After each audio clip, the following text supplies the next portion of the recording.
Hey team, how are you guys doing this morning?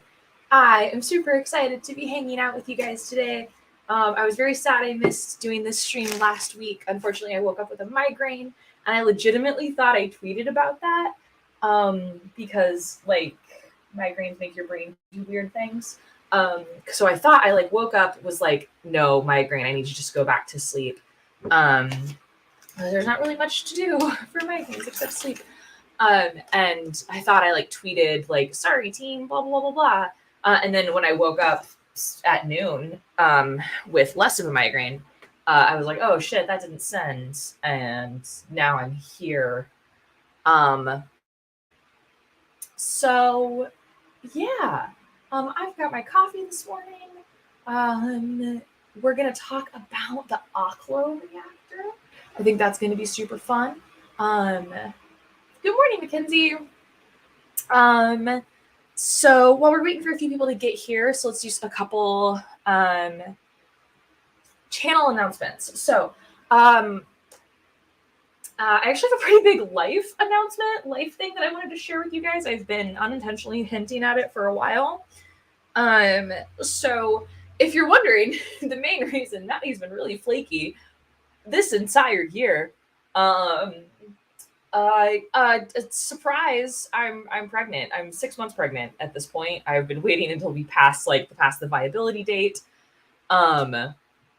So that's been, turns out being pregnant and working on your dissertation and doing your general exam is a lot. And I just want to be asleep or eating at all times. So moral of the story is I'm going to, oh, thank you guys so much. I'm seeing a lot of congratulations in the chat. That's really sweet.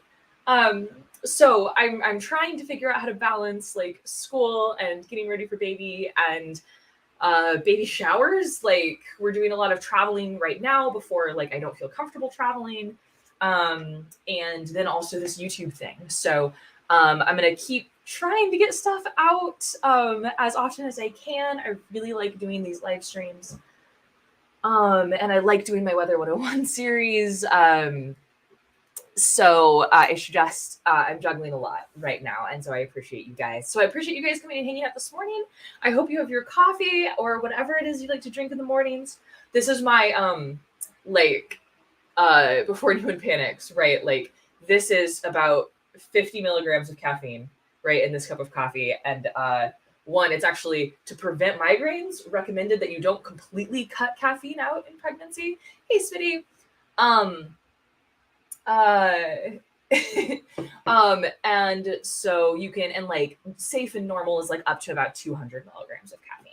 So baby and I have negotiated how much caffeine I get to have, and it's not 0, which is great because I would be losing my mind.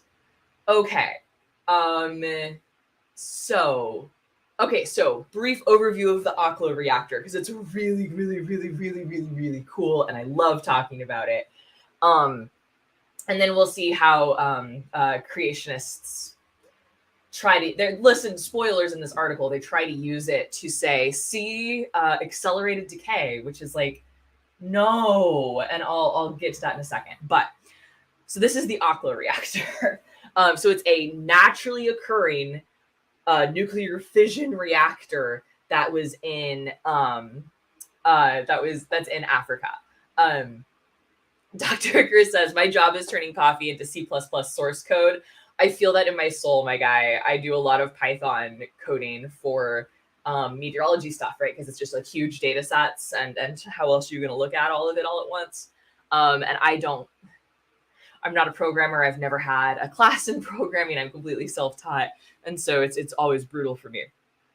Anyway, it's been actually a little brutal reducing myself to my baby negotiated caffeine amount and still having to do PhD stuff.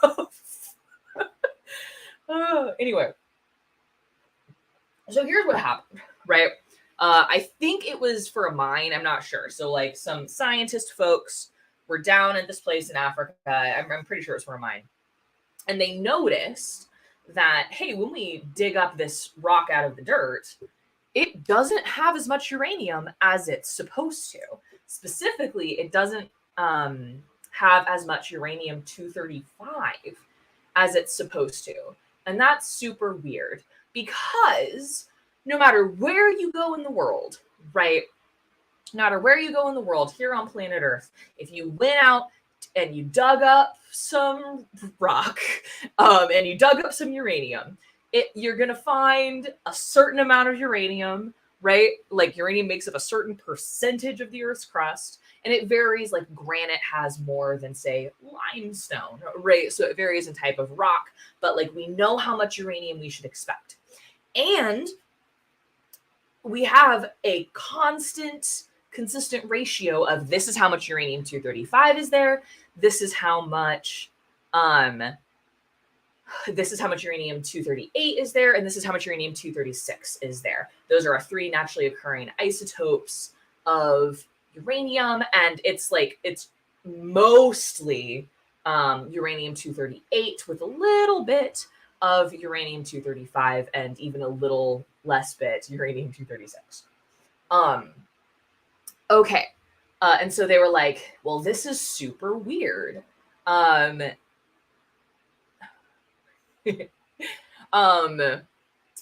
sorry you don't like coffee, Venerable Bede. But you don't have to. I've actually been drinking a lot of matcha these days.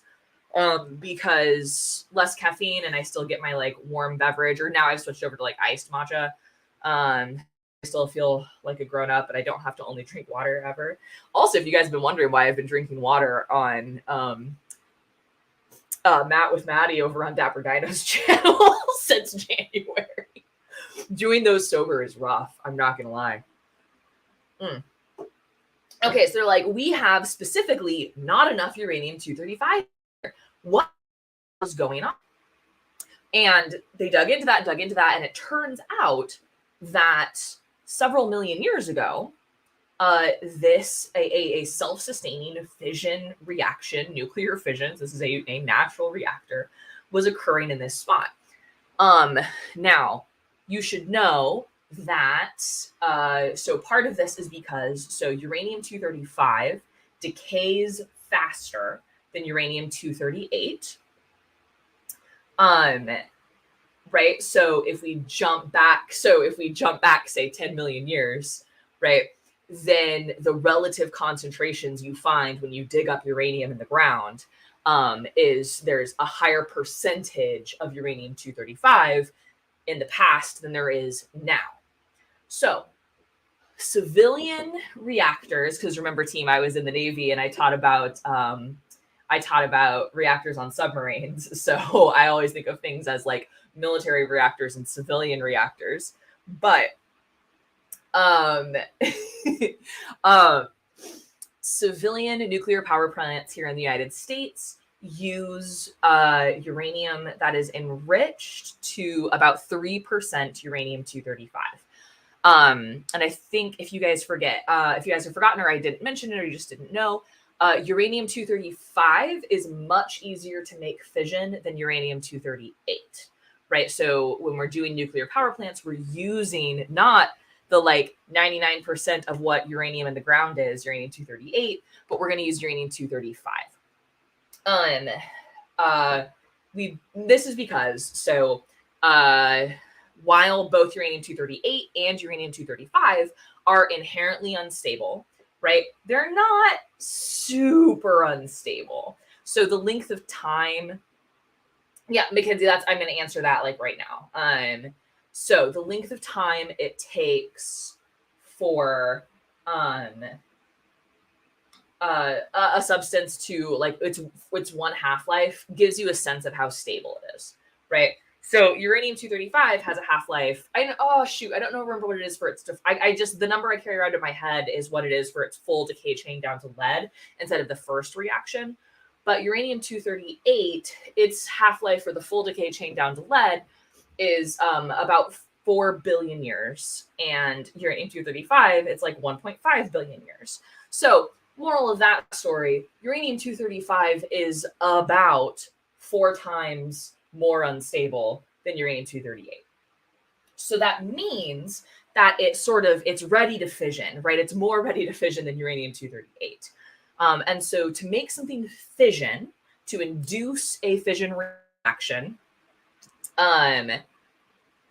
what we're going to do is chuck a neutron at it, and then the uranium atom absorbs that neutron. It absorbs all of that kinetic energy and other forms of energy, but you can think of it just as the kinetic energy of the neutron.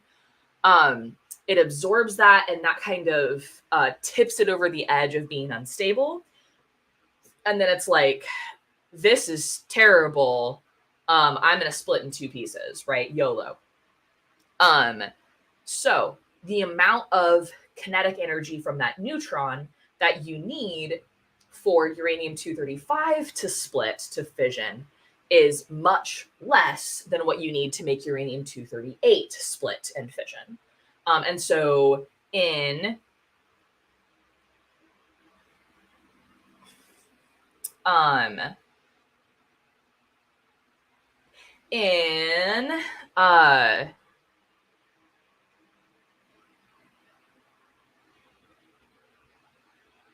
I'm sorry, I'm always so distracted by chat because I want to like read chat, but then keep talking, and I'm not good at doing two things at once, apparently. Not when it comes to talking to humans. Okay, so in like nuclear physics, nuclear propulsion world, what we're gonna do is we're gonna consider neutrons to be fast neutrons or slow neutrons. And so the faster your neutron is, the less accurate you are at shooting it at the uranium atom. So for uranium-238 to fission, you need so many more neutrons than you do for uranium-235. So you need, oh my gosh, Dan, thank you so much. So Dan L for enjoy a decaf on you. That's super sweet. I will definitely be getting one later today. Yeah, I've got a really busy day. I actually have, I've been taking improv classes, and I've been taking musical improv. So I have my last class today, which is like a dress rehearsal. And then I have a whole show tonight where we're going to do a full improvised musical. And I'm very excited about it. It will be streamed. It might not be streamed, but it will be up on the internet eventually. I challenge you all to find it. It will not be on my channel. Oh my goodness, Nebulon. Yes. Hi, I'm doing good. I am doing good. So I have realized that spending my summer very pregnant is not going to be super fun here in Oklahoma when we get up. It's already been in the 90s and it's May. What's my favorite ice cream?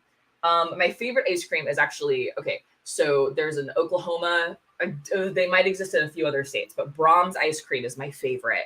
And my favorite thing to get is their peppermint ice cream, which has little peppermint candies in it. And I want that as a milkshake. And it's like my favorite thing. I do have dogs. I have two very good boys. I do not have a favorite between my their names are Shep and Chester. Shep is about a 10-year-old. Listen, they're both rescues. So they told us Shep is an Australian Shepherd.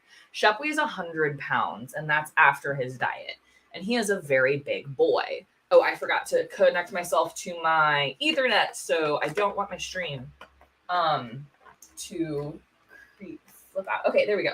And now we're like all off balance. I'm so good at YouTube. Okay. Native atheist, that's a good idea. I really should just switch to only being awake at night. And so that way I don't have to deal with 115 degrees outside. That seems reasonable. Anyway, so Shep is a very snuggly boy. And Chester is a very nervous, Chester is a very nervous Australian cattle dog, but he's getting much better. He's a little Velcro dog, but anyway, love him to death. I should put more pictures of them around. Okay. So moral of the story is that you would need to sustain a fission reaction with uranium-238. You need lots of high energy neutrons, and to sustain a fission reaction, self-sustain a fission reaction with uranium-235, you need some slower neutrons. So it's easier to make uranium-235 fission, et cetera, so forth. And so when neutrons come out of a fission reaction, so out of every uranium-235 fission reaction, one neutron goes in and you get 2.5 out. Obviously, you don't actually get 2.5 neutrons. You sometimes get 2 and sometimes get 3, and it averages out to 2.5. So in the right conditions, when there is like water, so hydrogen is about the same size as a neutron, and so water is a very good at both cooling the reactor, and removing heat, but then also mediating. So neutrons fly out of the fission reaction. It's going to hit a water molecule. It's going to hit the hydrogen on a water molecule, and think like playing pool. It's going to give some of that its kinetic energy, and that water will also reflect that neutron back towards the uranium. And that's how you get a sustained reaction. So that's the very basic principle of like nuclear power. Is you have, hot rock undergoing fission. Every time it fissions, it releases neutrons. What we use water to slow down and recirculate those neutrons back into the hot rock of uranium to make another fission reaction. So, okay, so it turns out there was this like region in Africa that had just the exact right conditions, and it was far enough in the past that we had a high enough concentration of uranium-235 with the right amount of water flowing through that the natural uranium underwent a sustained fission reaction. And the like telltale signs of that in the modern time is severely depleted uranium-235, the presence of other fission products. So like we know when uranium fissions, it doesn't actually split in half. It splits in like 1/3, 2/3. So we kind of know what to expect. We know what to expect. So you see a higher concentration of those. You can do some basic math to figure out what the concentration of uranium-235 would have been this far in the past. And really, really cool. Okay, so sorry, that's my primer on nuclear fission. For my lactose intolerant friends in the chat, okay. One terrible summer, I worked at Cold Stone Creamery when I was like 16. And their watermelon sorbet that they have in the summer is absolutely glorious. And it's especially good if you get them, you can get them to make you kind of like a shake by ask for like 2 scoops of watermelon sorbet and a can of Sprite. And they usually have cans of soda in the back, just most people don't buy them. And so like, and then blend that up, and then it's like the most refreshing thing in the world. There was a few times like I was on dishwasher duty, but our AC went out, and so I'm just like washing dishes in the Cold Stone Creamery, and it's in the 112-degree Oklahoma heat, and it was miserable. But that watermelon sorbet with Sprite was really, really, really refreshing. Or if you're in South Carolina, my favorite. This is where we go every time we visit my husband's family. My favorite gelato place is on Sullivan's Island. It's called Beard Cats, and they have like chocolate sorbet. So they've got full dairy-free options, and it's really, really good. Anyway. Okay. Or any ice cream that's made with cashew milk. I'm a big fan of that. I have several friends who are lactose intolerant. And when I do I'd made like an ice cream cake for one of their birthdays, and I use a cashew milk based because cashews have so much fat compared to other nuts. Anyway, that was really good. One of my weird hobbies is creative baking. Also sewing, which is why you can't see it. I've got a whole project over here. I'm making like 3 baby blankets. Ooh, that steam flow from the dishwasher, Mackenzie. Ugh. Yeah, I feel your pain. Okay. So I've stalled enough. I've stalled for 20 entire minutes to talk about fun Oklo Reactor things and baby things.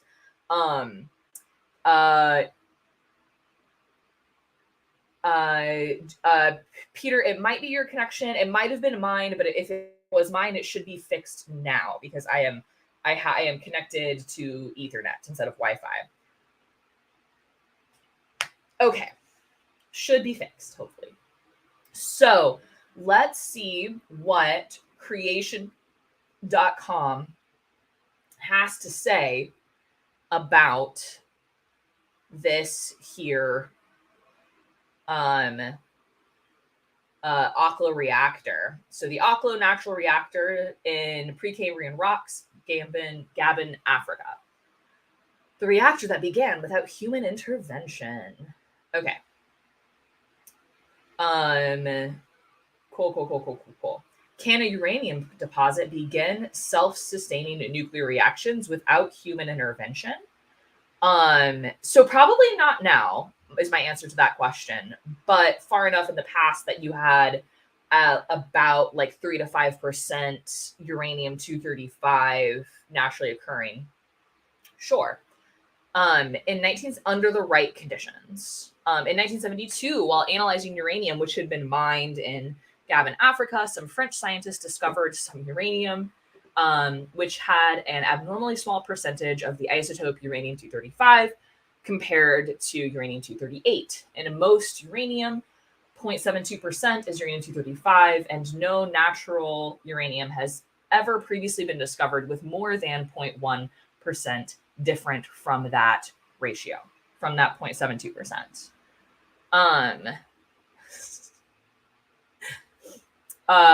Don Giovanni, I'm pretty sure they're going to say God did it. You're right. And Tesla Ranger 4, if God wanted us to have nuclear reactors, he would have made us with lead skin. Possibly. Clearly Noah had to have lead skin, right? Because I think this article is going to get into the concept of accelerated decay, which is not a thing that happens. Anyway, in trying to explain why the particular ore they were analyzing was different, the French scientists were led to the hypothesis that a fission chain reaction had occurred in this ore, hence a natural reactor had existed long before man ever discovered fission or built a nuclear reactor. So far, this is correct, and like it's a reasonable explanation. Am I pronouncing it wrong? Venerable Bede? I don't. Okay, sorry. I'm pronouncing it wrong. I'm sorry. Okay. Okay. Since they also hypothesized that this reactor was about 2 billion years old, it is of interest to biblical creationists to find out whether the numerical data that were gathered could also be explained in a biblical time frame or whether it is evidence for accelerated nuclear decay. I love that those are the only choices, right? Either it can be explained in a biblical time frame or it's evidence for accelerated nuclear decay. So let me tell you right this second why it's not evidence for accelerated nuclear decay. Because fission is an induced reaction. Nuclear decay is a spontaneous reaction. So if you don't chuck neutrons at uranium, it's going to alpha decay. It will very, very, very rarely spontaneously fission. But spontaneous fission isn't going to result in a, like, I guess maybe under the right conditions it could, but then that switches from a spontaneous to an induced reaction. So, but it's very, very, very, very rare for uranium to undergo spontaneous fission, which would be the a decay reaction, versus alpha decay. So, so when something alpha decays, we have my atom, and it's like, I'm really big and full and consequently unstable.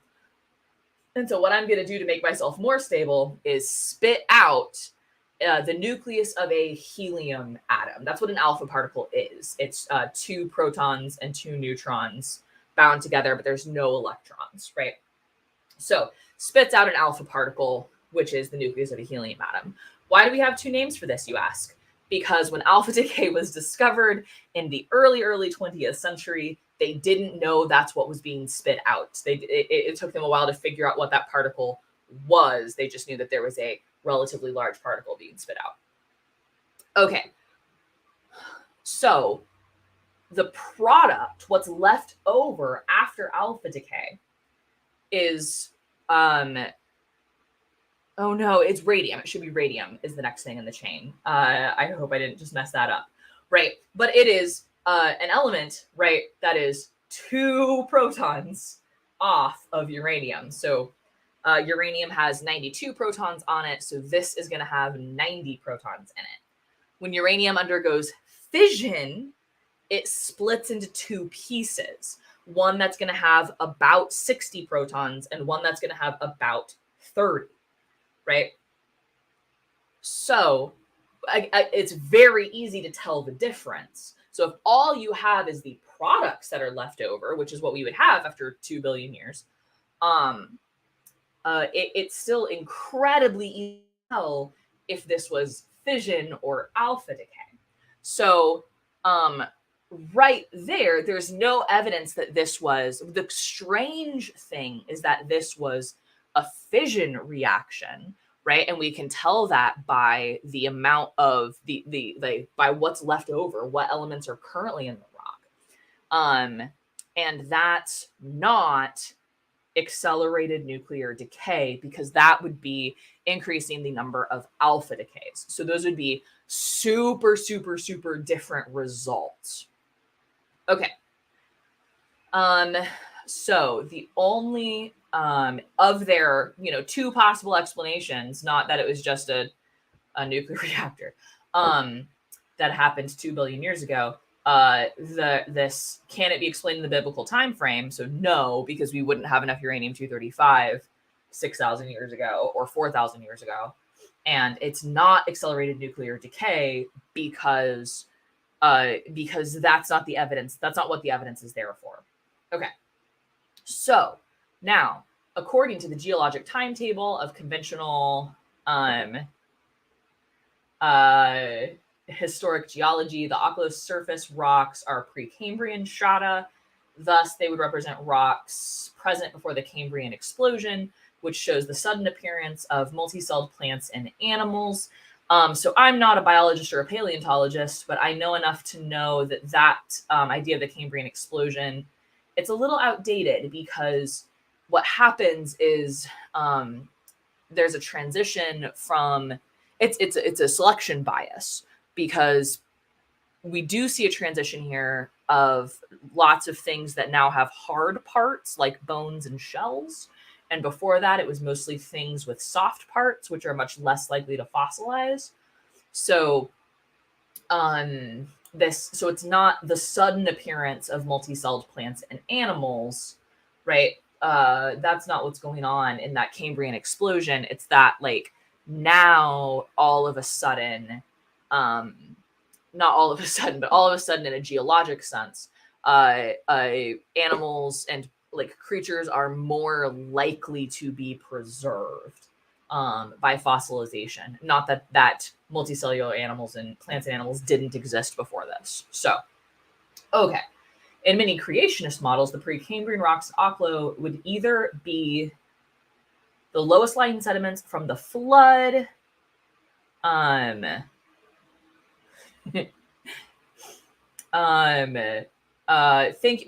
you, Dapper Dino.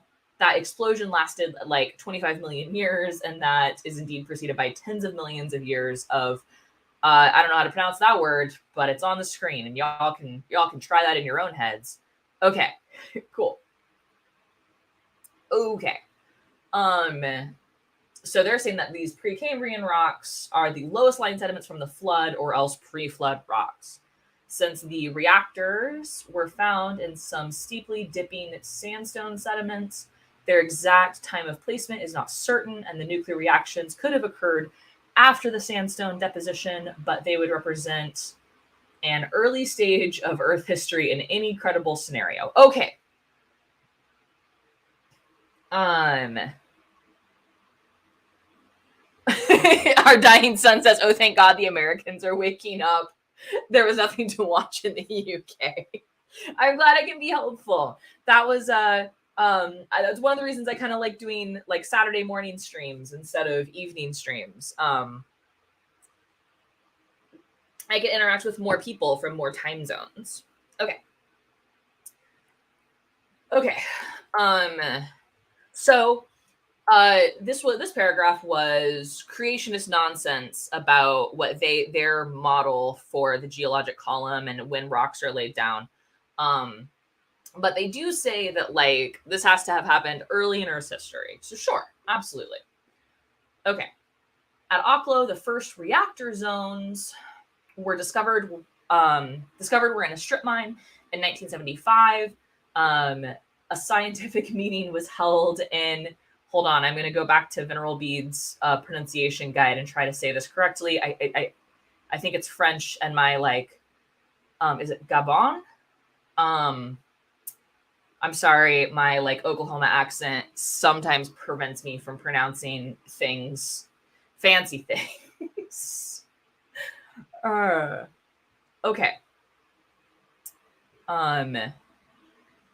Oh, thank you, Smitty. That word I couldn't pronounce earlier was eumetazoan. Excellent. That's helpful. Okay. Hi, Digital Hammurabi. Thank you so much for popping by. We're talking about nuclear fission if you want to hang out.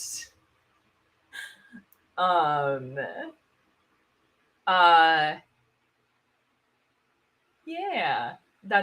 I know that's sarcasm. Usually I ask my chat to do /s for me because I don't always get sarcasm. Anyway, okay. So the first reactor zones discovered were a strip mine.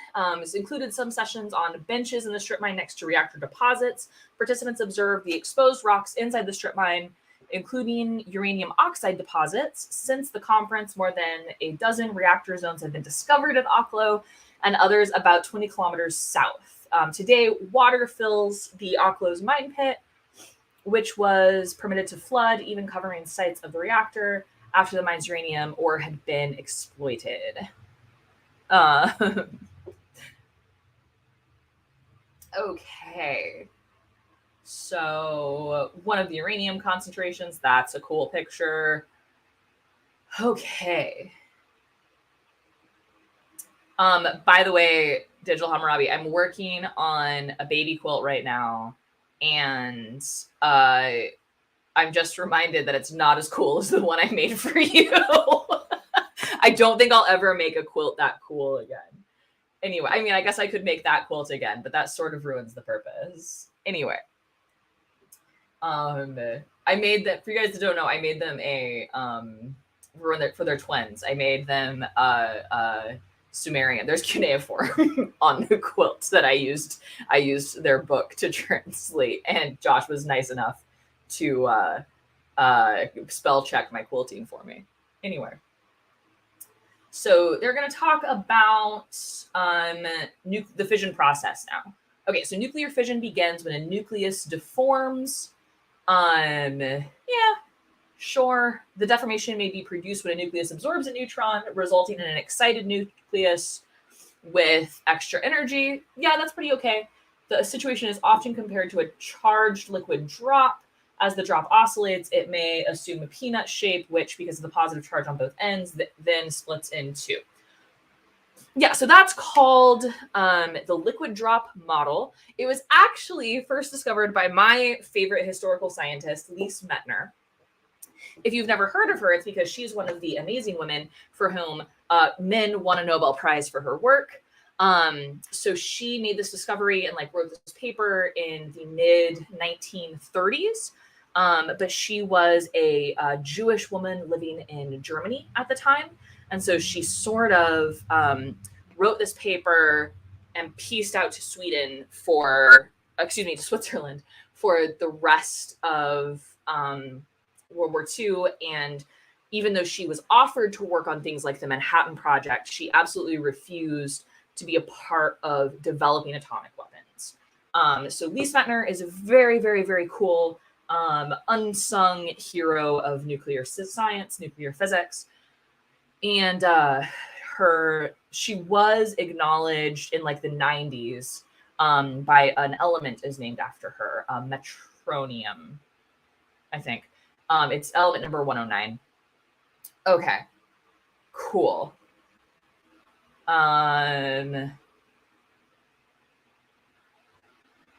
So anyway, we can't talk about the liquid drop model without talking about Lise Meitner. What's really cool here is that so she was really the first person to conceptualize the idea of fission. And the reason I think that's cool is because before her work, before that liquid drop model, people thought that what was happening was they knew something weird nuclear wise was going, oof, popping in and out, watching all 5 kids, says Josh. Excellent. Have fun. But I'm glad you're hanging out. Okay. So what they thought was happening when they like chucked a neutron at this uranium atom was that it was spitting out a heavy particle. They didn't think it was splitting into 2 pieces. They thought it was splitting out like lithium or barium or beryllium. So instead of an alpha decay, instead of spitting out an alpha particle, spitting out something with 3, 4, maybe even 5. Let's get crazy. So they weren't looking for products or daughters, right, of this nuclear reaction, anything lighter than lead, which is crazy. But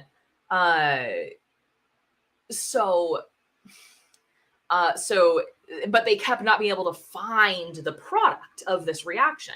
We chuck a neutron at it. There's not uranium there anymore, but we can't figure out what it's turning into, right?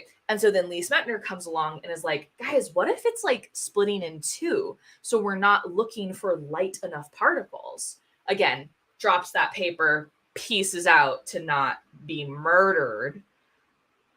And then people are like, oh, that is what's happening. Let's take credit for her work.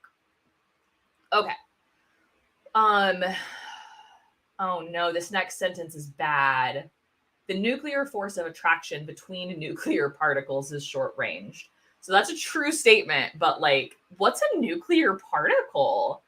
So he's talking about the nuclear strong force here. The nuclear strong force acts between nucleons. Nucleons are neutrons and protons. They are called nucleons collectively because we find them in the nucleus, right? And it is a very short-ranged thing. So whereas so its strength falls off like 1 over distance to the 4th, whereas electrostatic or electromagnetic force is going to fall off like 1 over distance squared. So remember, I like to explain this as the nuclear strong force is like Superman, and the like electrostatic force is going to be like Mr. Fantastic. Superman is stronger, but he has a limited reach. Mr. Fantastic has a huge reach, but he's not nearly as strong as Superman. So Mr. Fantastic, that force only works when it only wins out, if you will, when the particles that they're like playing with are outside of Superman's range. Okay. So yes, so when it starts to split, it becomes unstable, and then we lose that nuclear strong force, And now we just have two very positively charged things that are going to push each other apart. Okay, cool. Oh, you don't feel how mixing of DC. Oh, no, wait, here we go. You don't know how you feel about me mixing DC and Marvel. I mean, that's a fair, but like, I guess we could do Hulk and Mr. Fantastic. Would that be more acceptable? Hulk is very strong, but has a short range. I could do that. I can switch that around. Okay.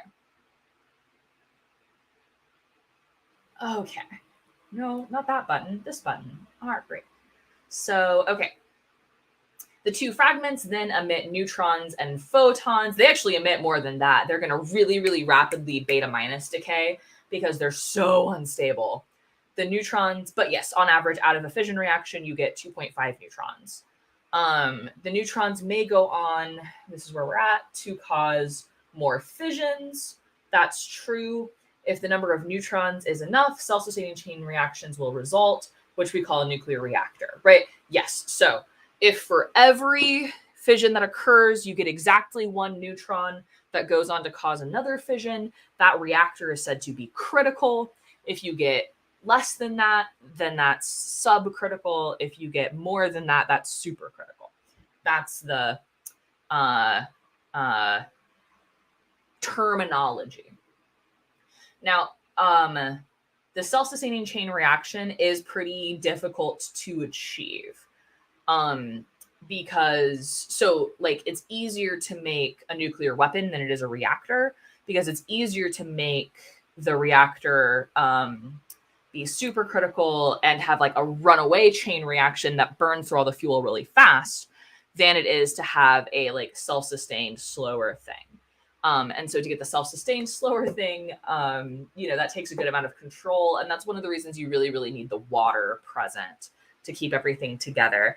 And Dapper makes the joke, oh no, the reactor is critical. Will it explode? So if you guys, that's a favorite joke among anybody that's ever worked in the nuclear field, because if you ever watch like a movie with a nuclear reactor or something, like, oh, this happened in the Batman movie with Bane.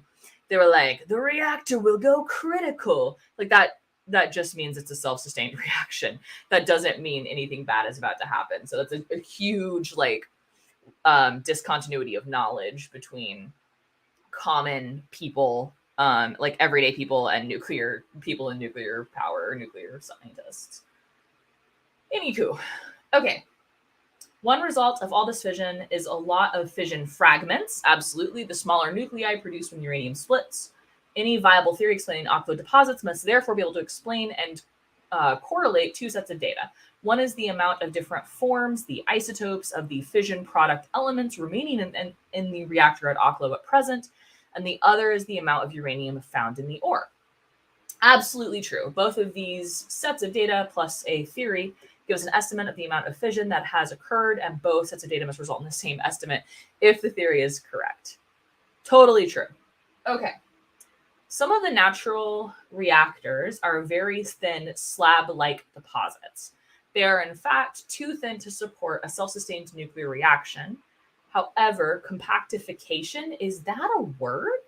Compactification of sedimentary deposits over time typically reduces the thickness of strata by about 50% or more.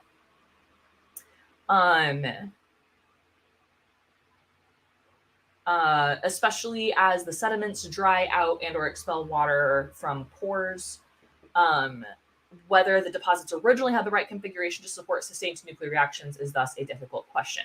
I don't think that's actually super difficult. That feels like a thing you could model, like make a computer model of pretty easily, because you could be like, because it's just, oh, hey, in order to sustain it, it needed to be this size. So let's start with something that size and then apply some basic like stress strain rate things. And see how that's going to like compact over time and see if you can, under normal stress strain relationships, get something close to what we have now. Like that seems like a pretty easy thing to model, actually. Compactification, don't get the angry red squiggles, so I guess it's a word. Okay, for Dapper. Vested, thank you so much. I hope you don't lose your AC. fun fact, we lost our AC earlier this week for like a day. So last year we had really bad storms and those like contributed to some damage to our whole HVAC system, and our whole HVAC system was pretty old. So we replaced our whole HVAC system less than a year ago. And we come home from, my husband and I, we went to Dallas to a horror convention, which was super fun. Watched a lot of horror movies. And we came home and our AC was like not working. And so we're like, WTF, people that installed our brand new HVAC system.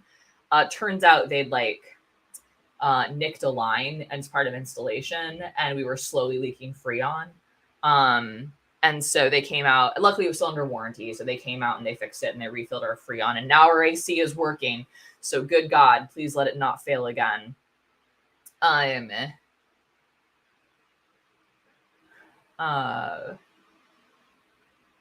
Yes, a reactor is critical if it's on. That's yes. And hello, Scott Duke, glad you're here. Okay. So the evidence from element abundances. There are approximately 30 elements and many isotopes of these elements, which are produced as a result of fission. I don't think I have a problem with that statement. I don't know that 30, I don't know exactly where that comes from. But that doesn't seem incorrect. Like that doesn't seem off by an order of magnitude, you know? A large fraction of these elements were found in the Oklo ore, still present and immobilized. I don't know what they mean by that.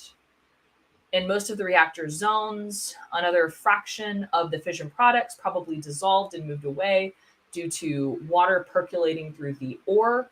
Yeah, so I would totally believe that. Also, you need to have that water percolating through the ore in order to get the sustained reaction, because you have to have those neutrons coming out of fission. They're fast neutrons at first, which means they have a lot of energy, but they're not very accurate. It's hard for them to hit a uranium atom. And so they need to be moderated by the water. So if you have water permeating through this ore, that's actually going to be a super key ingredient for how the sustained fission reaction occurred. Studies by several workers by several workers? Do you mean like scientists? Seem to indicate that elements susceptible to groundwater action, such as rubidium, strontium, cesium, barium, cadmium, have been carried away. One element which did not leach away and was particularly suitable for numerical studies is the rare earth element neodymium. Cool. From these studies of neodymium, we can estimate. Okay, so sorry, I guarantee you that the good folks at Creation Ministries International are not the ones estimating these things, right? So this is an incorrect statement here. From these studies of neodymium, it was estimated, or it has been estimated, or the number of fissions has been estimated, right? So that they're not doing the work, and putting we here claims that they're doing the work. Anyway, what is their citation here for 5? Okay, cool. Oh no. They're claiming to do their own work. The Oklo Uranium Reactor, Evidence for a Young Earth, Creation Research Society Quarterly. Oh no, we might have to check that paper out. Okay. So now I'm sus of everything they're about to say. Okay, from these studies of neodymium, we can estimate the number of fissions which must have occurred to produce the neodymium. We can also calculate independently from the percentage of uranium left at present as uranium-235 and the actual concentration of uranium, the amount of uranium that must have fissioned. Yes, absolutely. That is a thing you can absolutely do. You can be like, they have this much, it should be this much at this point in time, therefore this much fissioned. That's very easy math. These two ways of calculating the number of fissions must agree. In both creationist and evolutionary, in parentheses, old Earth models, the answer comes out wrong. The apparent amount of fission that should have occurred does not come out equal to the amount that should have occurred to produce the neodymium.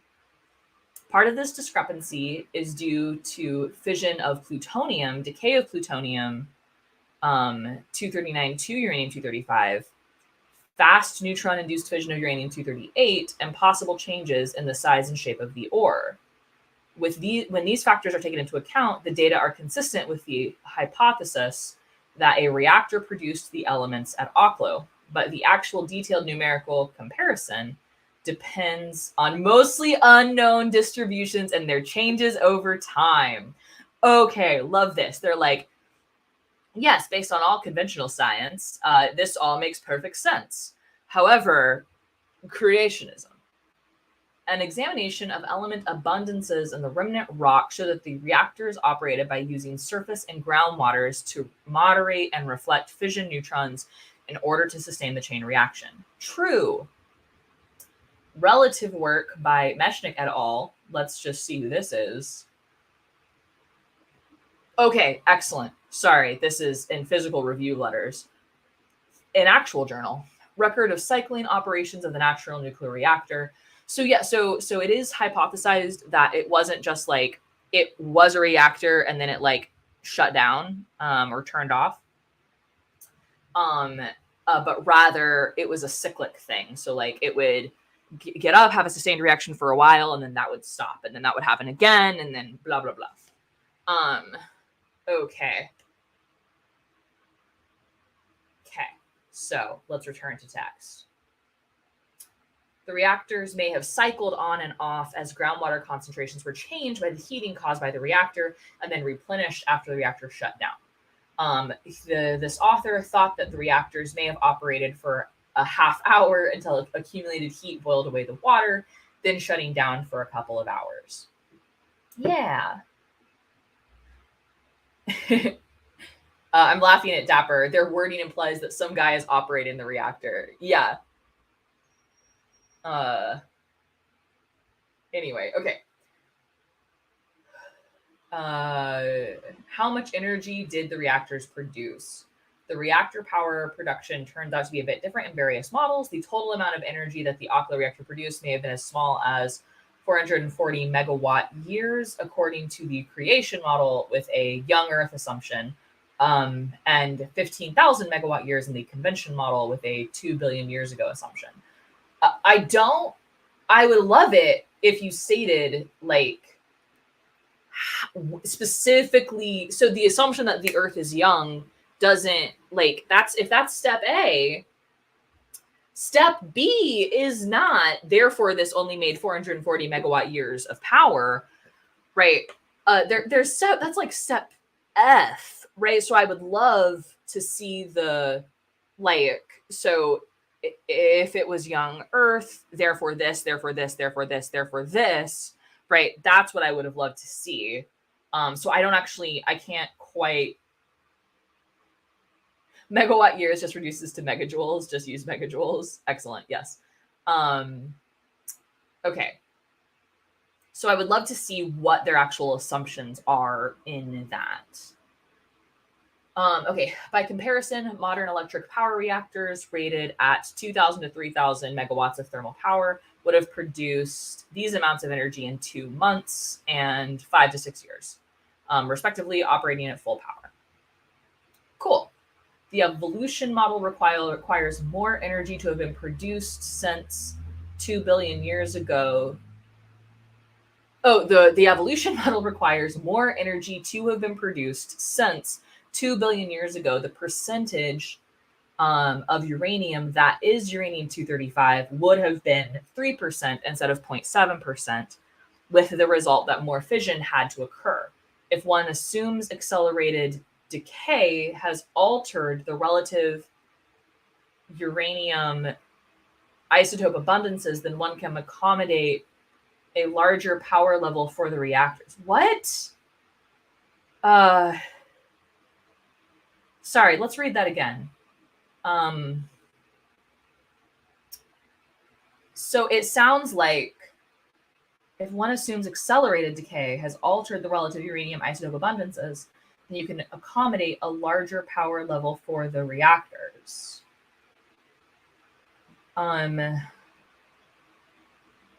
I don't know what that sentence means. I'm legitimately having trouble trying to get at what they mean. So that, okay.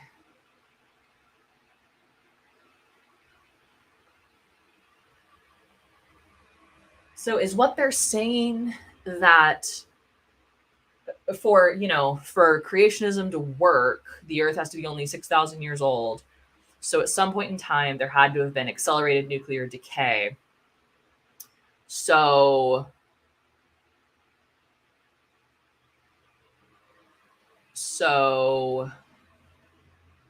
why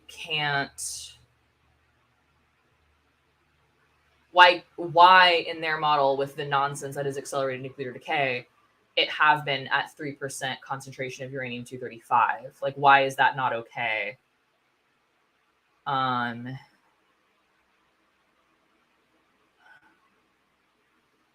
Maybe, but so Dapper, sorry, if I assume the alpha decay of uranium-235 happens faster than it does, then there would be less uranium-235, therefore the reactor can produce more power. Sure, but then their power estimate would have to be more than ours, right? So that I can't make that make sense. Let's read the next paragraph. This also brings up another apparent discrepancy. It is commonly stated by nuclear engineers that an ordinary water reactor with 0.72% of uranium-235 fuel would not be able to maintain a self-sustaining nuclear reaction. That's absolutely true. And in fact, you can, there's reactors that use unenriched uranium. They're mostly used in Canada. They're called can-do reactors, which I think is the most delightful name, but they have to use deuterium to moderate it. So they have to use heavy water so that they're reflecting back more and more neutrons than you get with regular water. Okay. So he's going to say, however, this is not really a restriction on the Oklo reactor since, one, the reactor does not have to produce continuous electrical power, but can operate in spurts. Okay, so this is nonsense. In order to have gone critical and in order to have a sustained nuclear reaction, that the uranium doesn't care if it's producing electricity or not. But to have a self-sustained reaction, which is what critical means, right? You have to, you can't do that with 0.72% uranium-35 and regular water. You can do it with unenriched uranium and heavy water, but you can't do it. But you need 3% to do it with regular water, and the Oklo site would only have regular water. So this first point here is nonsense.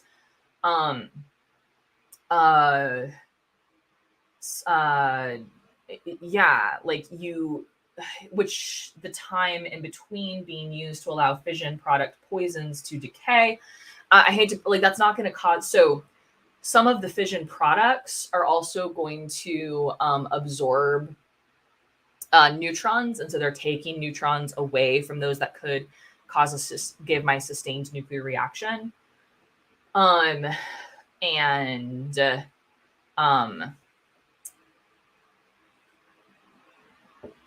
Okay. But I hate to break it to you, those don't fully decay after 2 hours, right? Which is what that paper they were citing earlier was saying, that it operates for half an hour. Those fission product poisons are going to build up, and then also they boiled off all the water, and then there's some time to decay. You still have fission product poisons present for a year after a reactor is shut down. Okay.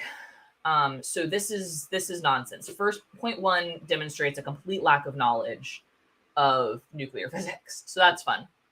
Point 2 here, the rate project results indicate that decay constants are variable.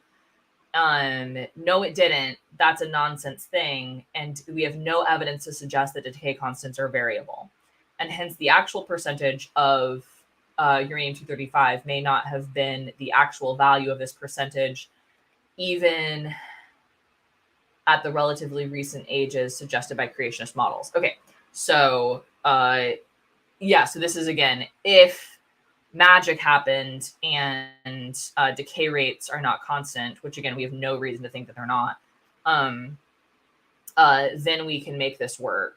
But again, that doesn't even make sense with their own power thing. So I don't know. Ugh. Ooh, can I say fission product poison 5 times fast? Fission product poison, fission product poison, fission product poison, fission product poison, fission product poison. Haha. Nailed it. Okay. So their 2 points here are nonsense. Okay. So then whether self-sustaining nuclear reactions are possible is dependent on several factors, including the leakage rate of neutrons from the reactor, that's true, and the possible presence of so-called poisons, also true. The presence of small amounts of boron or vanadium in the Oklo ore would have absorbed neutrons and thus served to prevent chain reactions from ever occurring. Yes. Steve, French last name, and his Los Alamos colleague, Justin Torgerson, reported that the Oklo data were consistent with a slightly different value of the fine structure constant than today's value. What does that sentence mean? What does that sentence mean? That the Oklo data are consistent, okay, with a slightly different value of the fine structure constant than value. What is the fine structure constant?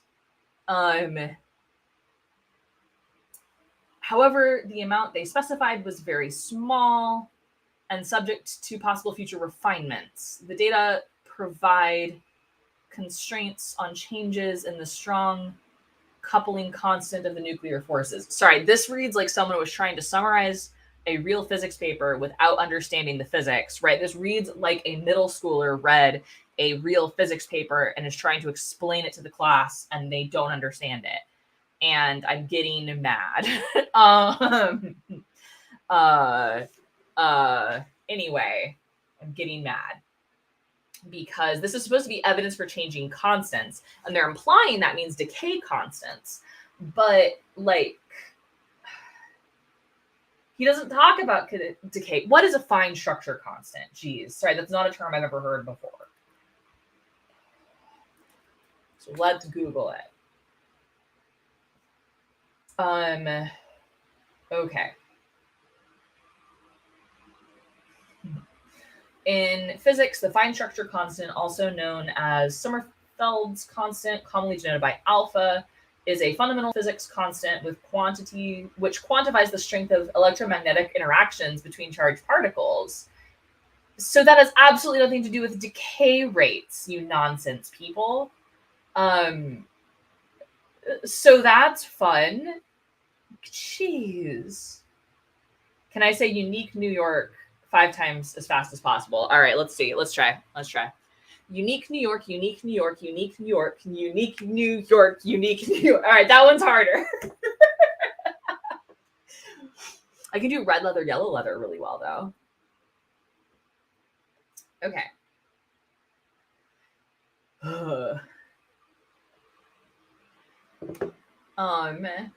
Okay, so there's a paper that suggests data from Oklo means that maybe this one constant was different by 10 to the negative 6% 2 billion years ago. That sounds like measurement error to me. But like that constant that they're mentioning has nothing to do with decaying nuclear particles. So this has nothing to do with, this whole paragraph has nothing to do with anything we've been talking about. Okay. In summary, we get a 1-sentence summary. Study of isotope abundances in Oklo reactor zones is not easy, but definitely provides constraints on models of the history of radioisotopes on Earth. Sure. Jeez, this is a weird article. They make no conclusions. All right, you guys want to keep going because I'm super intrigued by this. Oklo natural uranium reactor, evidence for a young Earth. I kind of want to see if we can find it. Okay. It's like how they cite it like it's a real thing. If this is a thing anybody would have heard of. Sorry, it doesn't. Yeah, Dapper Dinosaur says, I agree with their summary. Sorry, it doesn't help with a young Earth.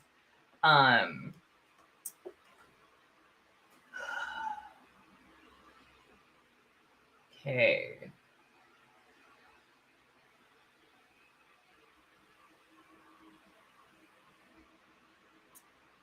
No.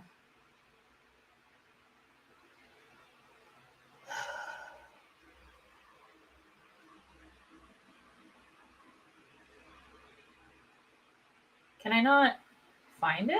Does it not exist?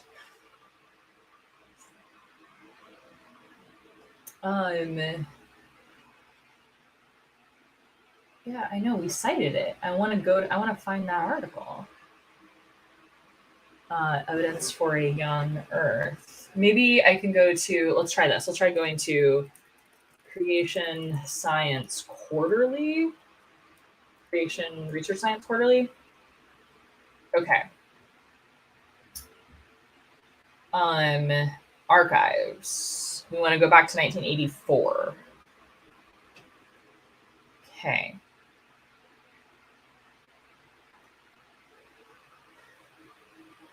Yeah. So something that's kind of funny to me, right, is normally if I Google, like if it's a real scientific article, if I just straight up Google the full title, turns out I find the article. It's always the first result to pop up. Okay. Panorama of Science, Carbon Problem, The World, Archaeology of Words, Adult Common Frog. That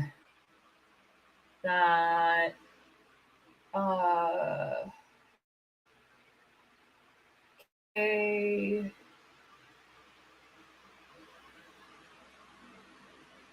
None of this looks like the Oklo Reactor. Oh, good. It's not here. You guys, the article they cited isn't here. I don't know if it exists. Oh, well, that's fun. That's super fun for me. Yeah. Are we sure?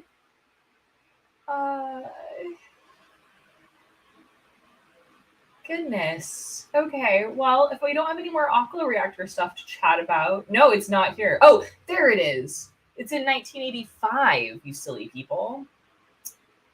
Okay. Okay. A fossil nuclear reactor. What in the world is a fossil nuclear reactor? Please be bigger. Is believed to have been discovered at Oklo. Okay. The author has previously considered the scientific data from the viewpoint of a creationist. I don't know what that means. It can't be good. And this work further studies of concentrations of uranium and of reactor byproducts are presented and discussed as they relate to determine the age of the reactor. The data still seem to be consistent with the young Earth view.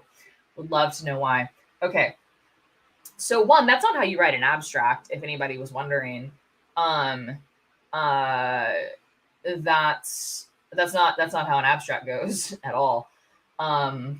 Anyway, cool. All right, so let's see how this paper is structured, because we've got an introduction, and then it should be like data and methods. Should have more of a background. They might, Dr. Eggers, they might think fossil just means old. And then this is, yep, bam.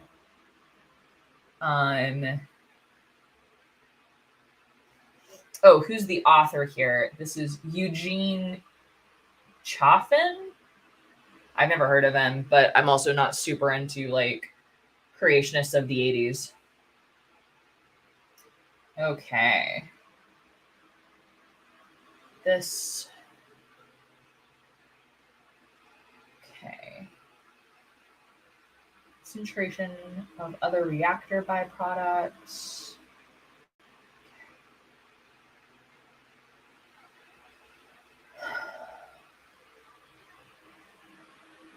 Fast fission factor in the neutron population. Variable decay constant method models. Oh no. Models which allow radioactive decay constants to increase indefinitely as we approach creation have a problem. The large decay rates would have produced too much heat. Hey, look, the heat problem, all the way back in 1985. The large decay rates would have produced too much heat, ultimately enough heat to vaporize the Earth. Hence, a more reasonable variable decay constant model might be as shown in figure 3. That seems like nonsense. So like a step function. So they're saying that the decay constant was actually slower in the past. Then there was a step function where it rapidly increased and then has decreased over time to present. Suggesting that the time of that step increase would be the time of the flood. That seems like nonsense. That also seems like something that if that had happened, we would have evidence of it, because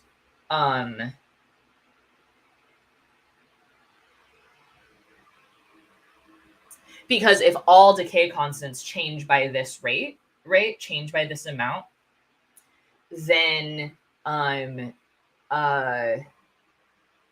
then you could compare, right? So all decay constants change by this amount. So if we have something with a pretty fast, right, like carbon, so if we compared the amount of carbon, like 14 that we have now compared to something with much longer lifetime, like uranium, right?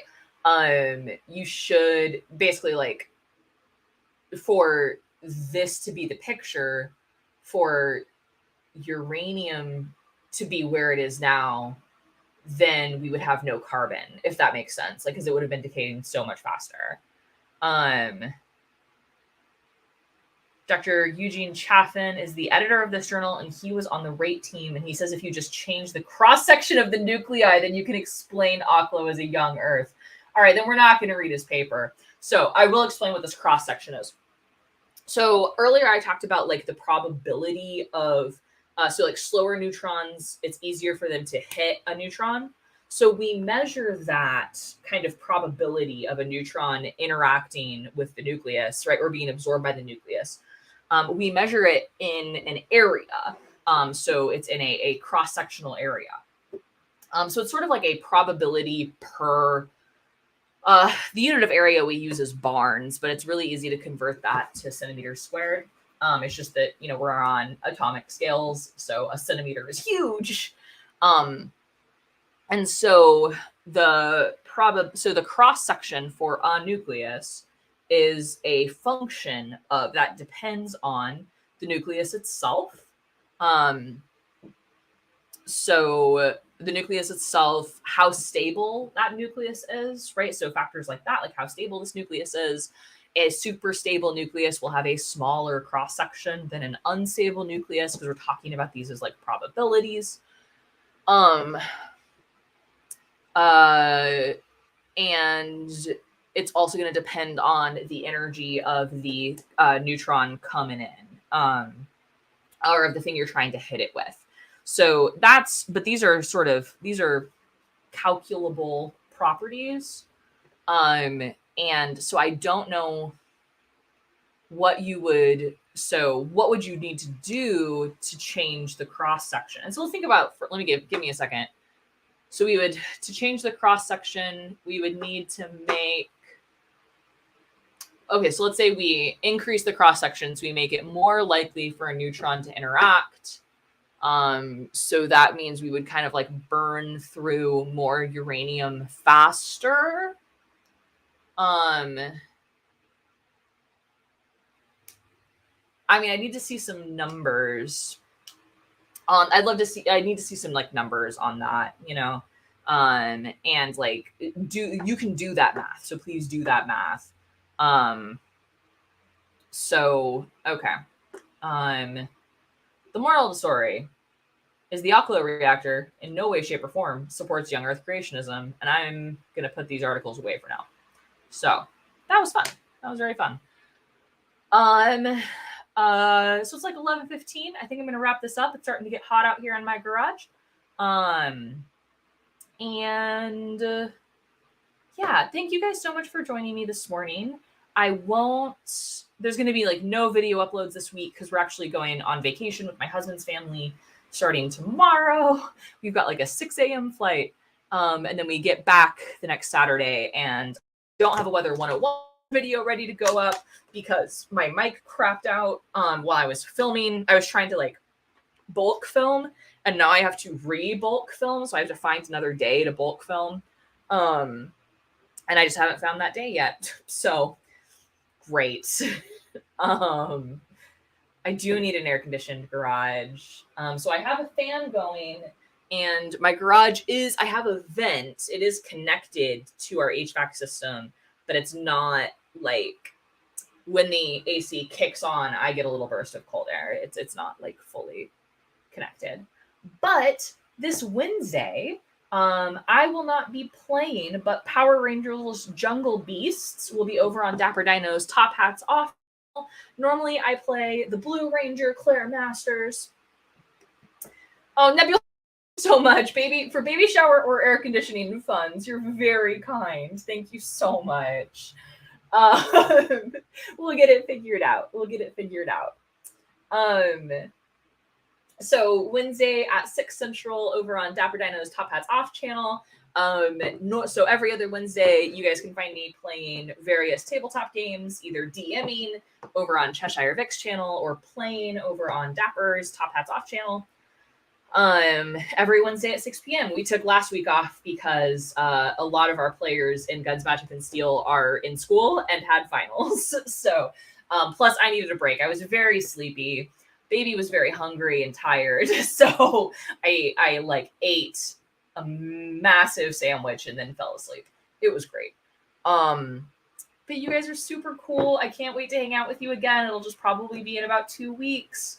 But I'll try to put stuff up on Twitter, and I'll try to pre-schedule the stream far enough in advance that y'all can have a sense of when I'm going to be around. So with that, I hope you have a great rest of your Saturday, rest of your weekend, and I will see you all soon. Okay, awesome. Bye, team.